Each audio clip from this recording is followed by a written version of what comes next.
My name is Ann T. Taylor, and I am 38 years old. I was standing in that living room when my husband screamed the words that ended our marriage. Words so sharp they felt rehearsed, like he'd been waiting for the right moment to use them. "You're useless," David shouted. "Get out of my house." His voice echoed off the walls I had helped paint, the floors I had helped pay for, the space I had believed was ours. Behind him stood his son, Kyle, 14 years old, shoulders shaking, face red, tears spilling down his cheeks in a performance that would have convinced anyone who didn't know him better. He was crying about his Xbox, swearing I had smashed it in a fit of rage, saying I scared him, saying he didn't feel safe around me. David didn't ask a single question. He didn't look at me for confirmation. He just pointed at the door like the verdict had already been decided. I didn't scream back. I didn't defend myself. I didn't even move at first. I remember thinking how strange it was that a life could collapse in less than 30 seconds over a lie I couldn't disprove in that moment. David kept talking, his voice getting louder, angrier, saying things about how I'd crossed a line, how he'd always known I resented Kyle, how he wouldn't tolerate abuse in his home. His home. He'd never said it like that before. The house we'd lived in for 3 years, the mortgage I'd paid into every month, the utilities I'd covered when things were tight. Suddenly it was his house again, and I was just someone who'd overstayed her welcome. Kyle stayed behind him the whole time, peeking out just enough to make sure I could see his tears. I didn't know yet that they were fake. I didn't know yet how calculated that moment was. All I knew was that David believed him completely, the way he always did, and that whatever I said next wouldn't matter. So I said nothing. I picked up my keys, my wallet, and my phone from the counter and walked out. I didn't slam the door. I didn't say goodbye. I just left the house I'd been helping to hold together like it was already gone. 6 hours later, I was sitting alone in a hotel room staring at a text from David that made something inside me go very still. "You need to replace Kyle's Xbox," it read. $550. I'm not asking. There was no apology for screaming at me. No acknowledgement that he'd thrown me out without proof. Just a demand. I stared at the screen and felt the pieces finally line up in a way they never had before. This wasn't about the Xbox. It never was. It was about control, about choosing his son's version of reality over mine, about how easily I could be erased the moment I became inconvenient. Another text came through not long after. "Don't make me get my lawyer involved." I set the phone down and leaned back against the headboard, the hum of the air conditioner filling the silence. That was when I remembered something they had clearly forgotten. The cameras. 8 months earlier, after a string of package thefts in the neighborhood, I had installed a wireless security system. Front porch, driveway, backyard, and one camera in the living room aimed directly at the entertainment center, where the expensive electronics sat. David had agreed immediately. He'd even thanked me, said it made him feel safer. The cameras were motion-activated, cloud-backed, and every feed synced to an app on my phone. I opened the app and scrolled back to the afternoon Kyle claimed I'd destroyed his Xbox. According to him, I'd come home furious around 4:30 p.m. and smashed it in front of him. The timestamp told a different story. At 3:17 p.m., the living room camera activated. I hit play. The house was empty. No David, no me. Kyle walked into frame alone, stood in front of the TV for a few seconds, then picked up the controller and hurled it hard. It bounced off the console. He picked it up again and threw it a second time. Then, calm and deliberate, he lifted the Xbox over his head and slammed it onto the hardwood floor. 47 seconds. His face was clearly visible. The timestamp was unmistakable. I watched the video 3 times, then I took screenshots, then I downloaded the clip, then I backed it up to 3 different cloud accounts. I pulled up my work email and found the calendar invite for the meeting I'd been in that afternoon. I pulled up the building security log, showing my badge scan in and out. I had proof. And for the first time since I'd walked out of that house, I wasn't afraid of what came next. I wasn't going back to beg for my place. I was going back to show them the truth and leave for good. I met David 3 years earlier, 2 years after his divorce, at a charity mixer neither of us wanted to attend. He was charming in a weary, end-of-day way, the kind of man who knew how to listen just enough to make you feel like you were being heard. He talked about single parenting like it was a badge of honor and exhaustion, and when he spoke about Kyle, his voice softened, in a way that made me think there was room for someone like me in their lives. Kyle was 11 then, quiet, polite and careful with his words. I thought I could be a steady presence. I thought that mattered. We married after a year. I moved into the house David had kept from the divorce, a place he still called ours when it suited him. I paid half the mortgage without complaint, split utilities, covered groceries, helped with school costs, and took on the quiet, invisible work of keeping a household moving. I didn't mind. I believed in building something. David told me more than once that he appreciated how reliable I was. I didn't notice how often reliable became a synonym for silent. There was a rule in that house, unspoken but ironclad. Kyle came first, always, no matter what. David said it proudly, like a principle. I told myself that was what good parents did. I didn't realize the rule had a second clause until much later. If Kyle accused, I had to prove. If Kyle cried, I had to explain. And even when the truth surfaced, nothing changed. The first accusation came 8 months into the marriage. Kyle claimed I'd eaten his entire Halloween candy stash while he was at school. David was furious. I pulled up my work calendar and showed him I'd been in meetings until 6 and hadn't been home. David apologized quietly that night, but he never addressed it with Kyle. There was no conversation, no correction, no consequence. It reset like it never happened. The second time, Kyle said I'd thrown away his phone charger. We searched the house for 3 days. I found it in his backpack. David shrugged. He probably forgot, he said. School's been stressful. Again, no apology, no acknowledgement that I'd been accused. The third time, Kyle showed David a deep scratch on his bike frame and said I'd done it because I was in a bad mood. The neighbor's kid admitted a week later that he'd hit it with a skateboard. David never brought it up again.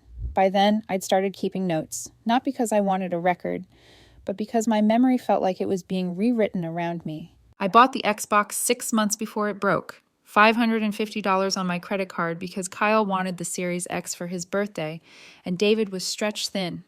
I set it up myself, showed Kyle the settings, played a few games with him on weekends. I thought we were bonding. I thought it mattered. Sitting in that hotel room, staring at David's demand to replace it, the pattern finally snapped into focus. Each accusation escalated. Each time, David believed Kyle without question. Each time, I was left to clean up the emotional debris. The realization didn't make me angry. It made me precise. I organized the evidence. I dated the incidents. I wrote them down in my notes app, line by line, like a timeline I could finally trust. When I finished, I called a divorce attorney and booked a consultation. She listened without interrupting and asked one question that cut through everything. Do you have children together? When I said no, she said, Good, that makes it clean. Present the truth once. Set your boundary. Leave. By the time David texted again, threatening to call the police for destruction of property, I'd already decided how this would end. I wasn't going back to argue. I was going back to show them what they'd ignored and to walk away with my dignity intact. I didn't go back to the house that night. I stayed in the hotel, ordered takeout I barely touched, and slept in short stretches, waking every hour with the same thought looping in my head. This wasn't new. This was just the first time it had exploded so loudly that I couldn't pretend it was normal. By morning, the shock had hardened into resolve. Before I drove anywhere, I sat at the small desk by the window and laid everything out.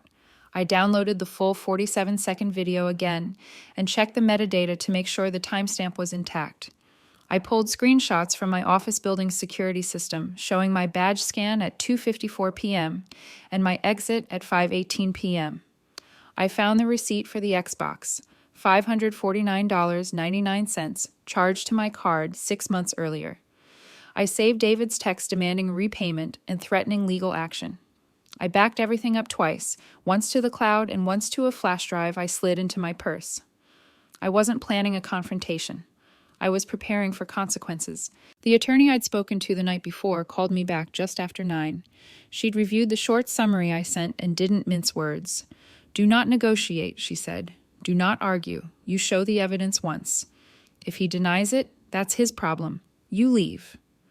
She paused, then added, False accusations are dangerous. Protect yourself first. I thanked her and hung up. By late afternoon, David texted again. If you don't come home and make this right, I'm filing a report. I didn't reply. I drove back to the house just before 6, the same time I usually got home from work. Both cars were in the driveway.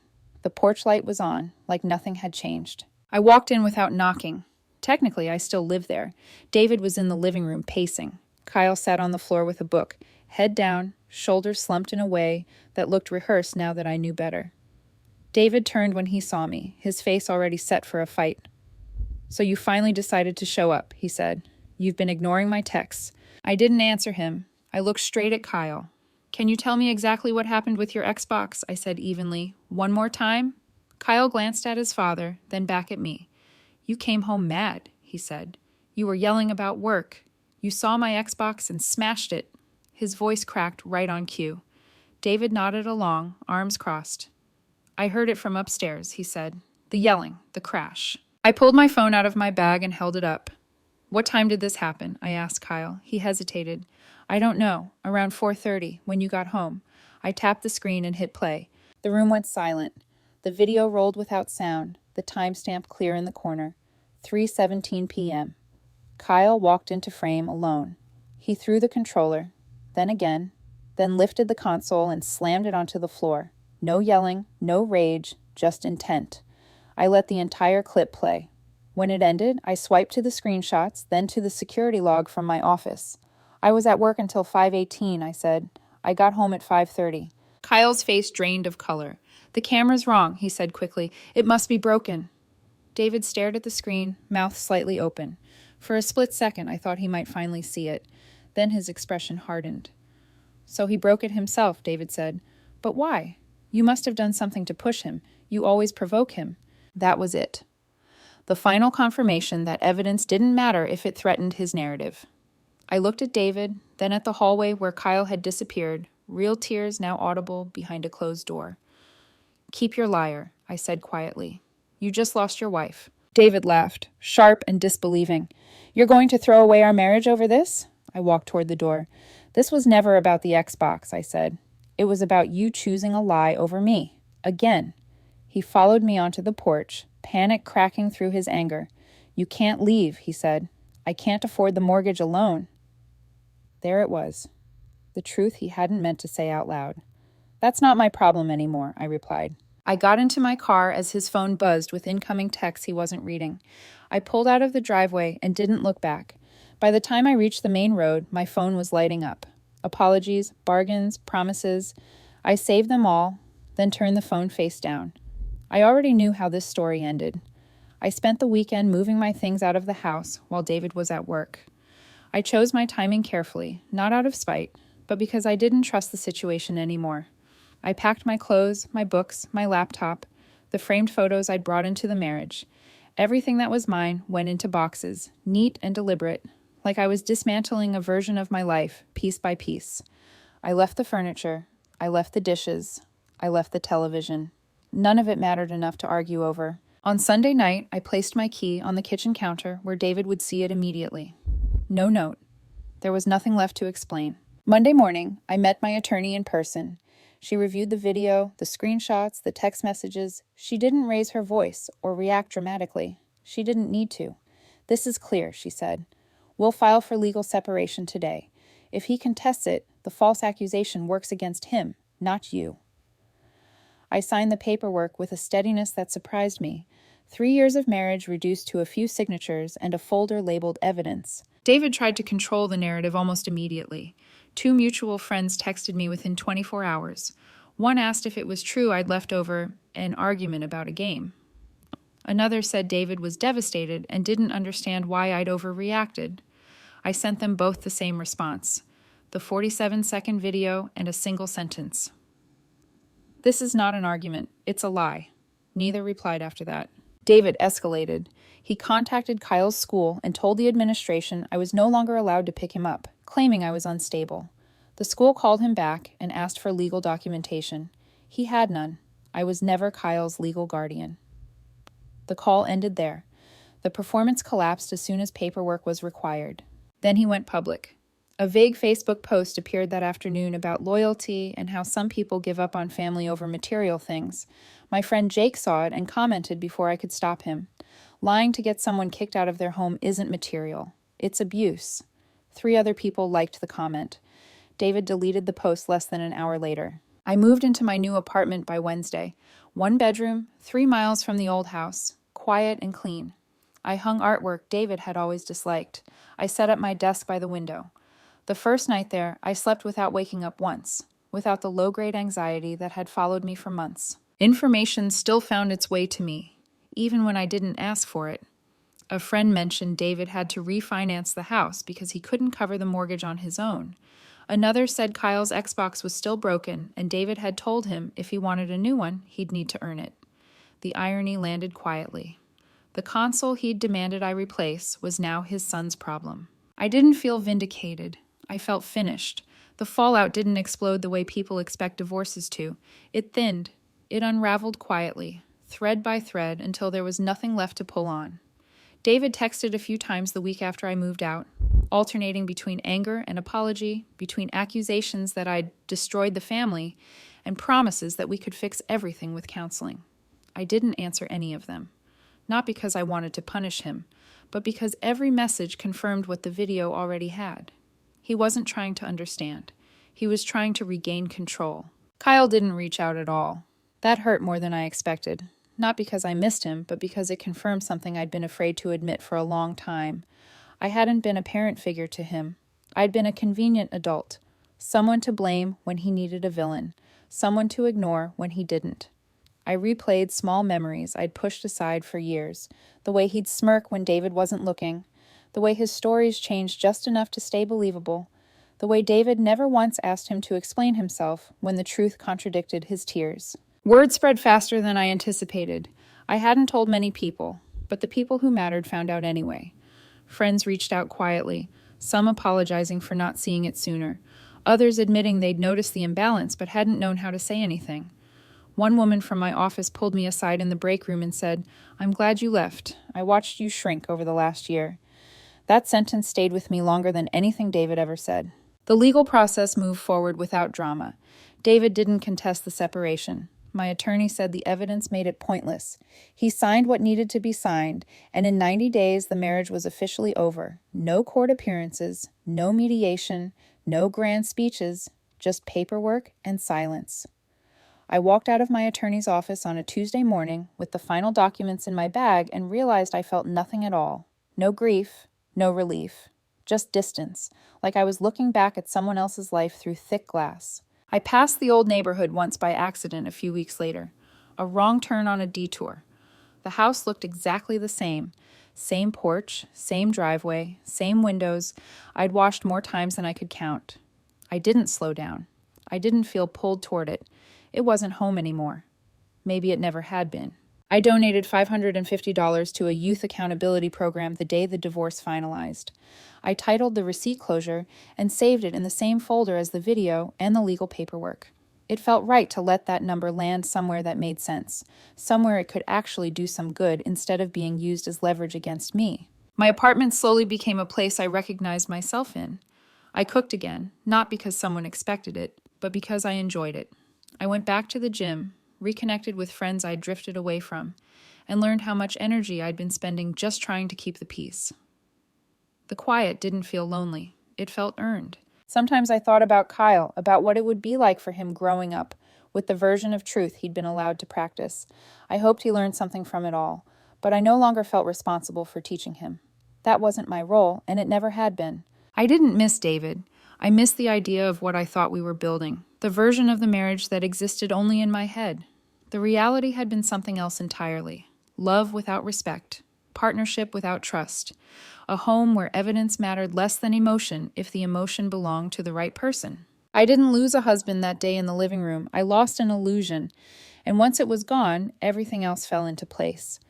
Life after the divorce didn't arrive with fireworks or some cinematic sense of rebirth. It arrived quietly, in the mornings, when I realized I wasn't bracing myself anymore, in the evenings when my phone stayed silent and I didn't flinch at the sound of it. I stopped checking messages out of habit. I stopped rehearsing conversations in my head that were never going to happen. The peace felt unfamiliar at first, like wearing shoes that didn't rub raw spots I'd grown used to ignoring. Work stabilized in a way I hadn't expected. Without the constant emotional drain of home, I focused better. My manager commented on it during a quarterly review, said I seemed more present, more decisive. I hadn't told her much about the separation, but she smiled knowingly anyway, like she'd seen this before. When personal chaos leaves, professional clarity often follows. I started saying no without apology. No to extra responsibilities I didn't want. No to social obligations that felt like obligations instead of invitations. No to explaining myself. Each no made the next one easier.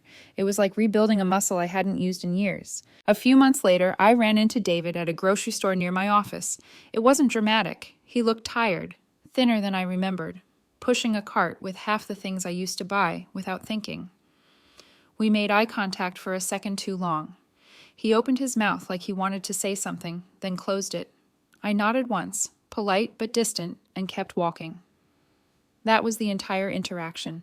No apologies, no accusations, just the acknowledgement that whatever we'd been was over. Friends stopped asking how I was doing after a while, not because they didn't care, but because the answers stopped changing. I was fine.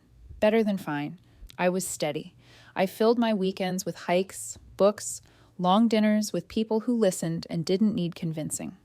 I stopped being the calm one in every crisis because I'd finally left the environment that kept creating them. Sometimes, late at night, I thought about the moment in the living room when David told me to get out, how close I'd been to doubting myself again, how easy it would have been to stay if I hadn't had proof, if I hadn't had that 47-second video that forced the truth into the open. But I also knew the video hadn't ended the marriage. It had just stripped away the last excuse to pretend it was something it wasn't. I kept the footage not because I needed it anymore, but because it reminded me of something important. Evidence matters. Truth matters. And when someone asks you to disappear to protect a lie, the bravest thing you can do is refuse. On a quiet Sunday afternoon, I sat on the floor of my apartment sorting through old folders on my laptop. I deleted photos, archived emails, and finally closed the folder labeled evidence. I didn't need it anymore. The chapter was finished. I stood up, opened the windows, and let fresh air move through the space. I hadn't just left a marriage. I'd stepped out of a story that required me to be smaller, quieter, more accommodating than I ever was meant to be. And I wasn't going back.